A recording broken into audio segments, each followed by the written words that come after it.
here live in Los Angeles for our BSGcast frack party. We're here, well, myself and Richard Hatch right here, and this awesome cPanel flat panel TV that we're giving away are here to celebrate the premiere of the back 10 of Battlestar Galactica, which we've been waiting for like a year. Anyway, I'm here with Richard, like I said, to I'm here too. discuss a bit about what he's been up to. But most importantly, after watching that premiere episode, what on earth did you think? Well, real quick, what did you think? Well, I did a whole review you were sitting in on, so. Oh, I missed that. Pretty insane. I was pretty shocked through a lot of it, but it satisfied me in the end, so that was good. Right. I'm not happy with Ellen Ty being the fifth Cylon, but hopefully Why? the rest of the season will convince me. Why? I just don't really like her as a character personally. Really? Yeah. That's interesting. I guess I know Kate. Well, yeah, so you Kate know Vernon, her personally, right? And I just think she's an extraordinary actress and an extraordinary person. And I thought it was actually, I thought that was an epiphany. Right. To actually choose her, because if you think back, I mean, on some level it makes sense. You know, it kind of connects. Yeah. I think when you get a revelation, when you get information thrown at you or revealed, if it doesn't resonate, if it isn't the feeling like, oh yeah, you know, it connects. Yeah. If it doesn't connect, it kind of comes out of left field, then you know someone was just trying to shock you and it really wasn't connected to the story or the backstory. What's hard for me, number one, I love Battlestar. I think the writing's brilliant. I think the acting's brilliant.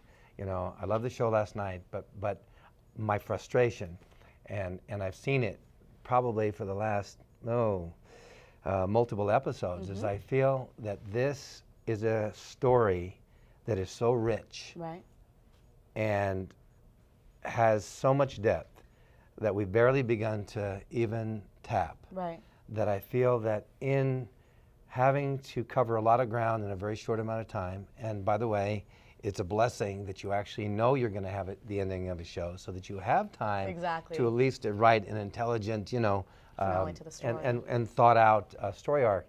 But nevertheless, what's apparent to me, and again, I love this story, and I love this show, is the fact that they're having to compress a lot of information. Right. And that means that rather than having time to really lay the context in which these revelations come out of, so it's more organic, you're getting a lot of things thrown at you. So much of it thrown at you, like, you know, here you go, done, like magic out of a hat. It's coming at you so fast, and so often they don't linger long enough to let you absorb it and really take it in. It's just too much coming too fast without enough time and context in which to lay the groundwork so that it pays off more powerfully on an emotional level. So for me, you know, obviously they have a lot of story to cover. Of course. And unfortunately, they're having to cover it too fast. I honestly think that this show, how much longer do you think it could have gone for? Well, first of all, I think it could have been on, you know, a show this good. Many shows are on too long. We know that. Yes, I won't mention which shows, but there's been a number of these shows on that have gone way past their time. Battlestar has always been on too short. Right. And this is definitely way too short. It should have been on for at least a couple more years. And I honestly think in order to do an ending justice, you probably need 2 seasons. A 2-season story arc to end it, so that way you have more time to really build it. But I don't know, as fans, whether we could wait for another, I don't know, 4 years, since they would probably split not the way it's between. been done. No, listen, Sci-Fi Channel is into S&M, okay? I mean, no, I'm kidding. But what I'm trying to say is they torture us. They torture you because they really stretch it out, you know, and you're having to wait. So for me, you know, obviously that's what makes that hard to think of, you know, 2 more years. But if it was done right and they really played the entire season back to back, and they did it right, deserves to, then I think that honestly I would have preferred a 2-year story arc. But look, I'm not Ron Moore. Ron Moore knows what he wants to do, and you know, and he did it. So again, I think as we watch this thing, everybody's going to have different feelings. Again, my only feeling is, I love the story so much.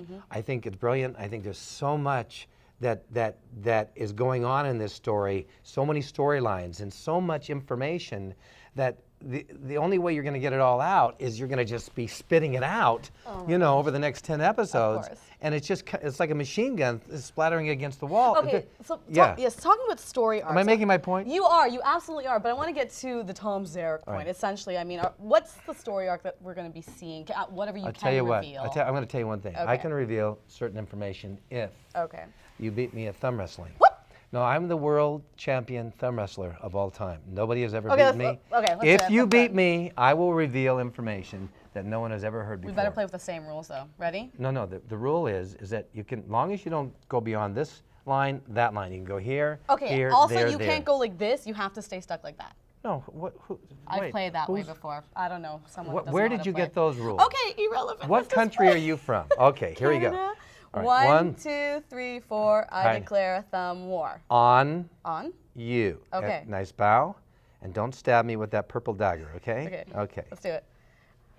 Hey, maybe you can do an interview while you're doing a thumb war. Come on.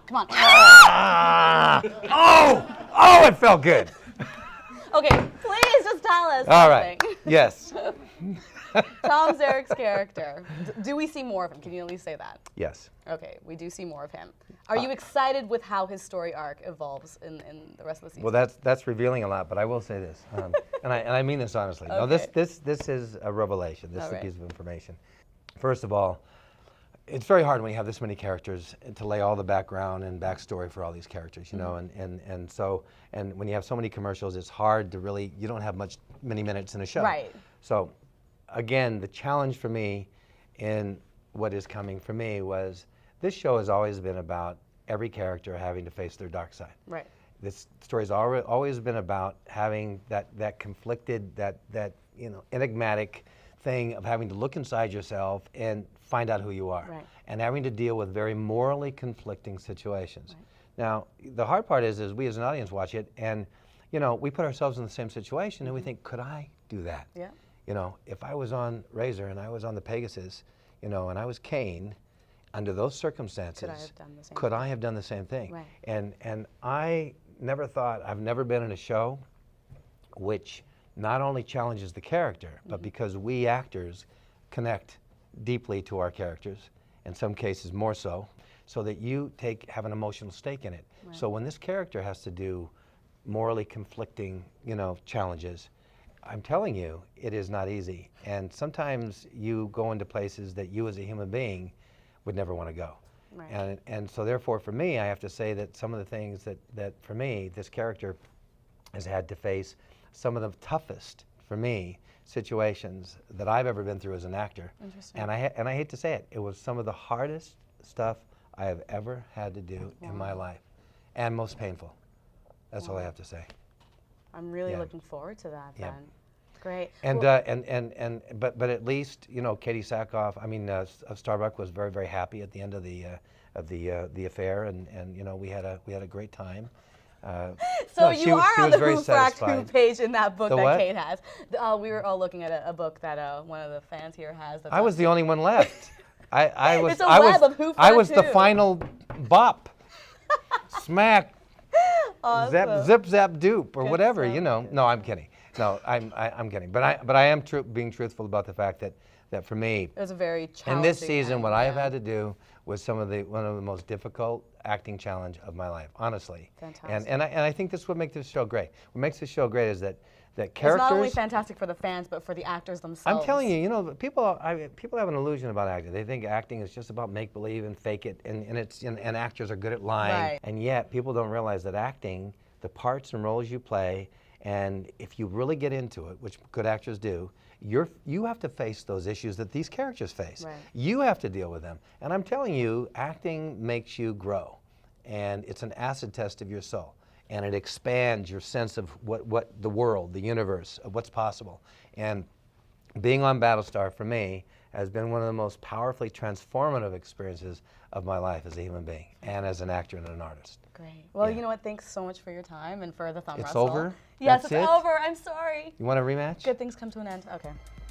Let's do it. Okay, 1, 2, 3, 4. I declare thumb war on you. You know why I love beating you? Because you hate to lose. I do. I know, I can feel it. How can you tell? You're doing it again! All right. Thank you very much, Charlie.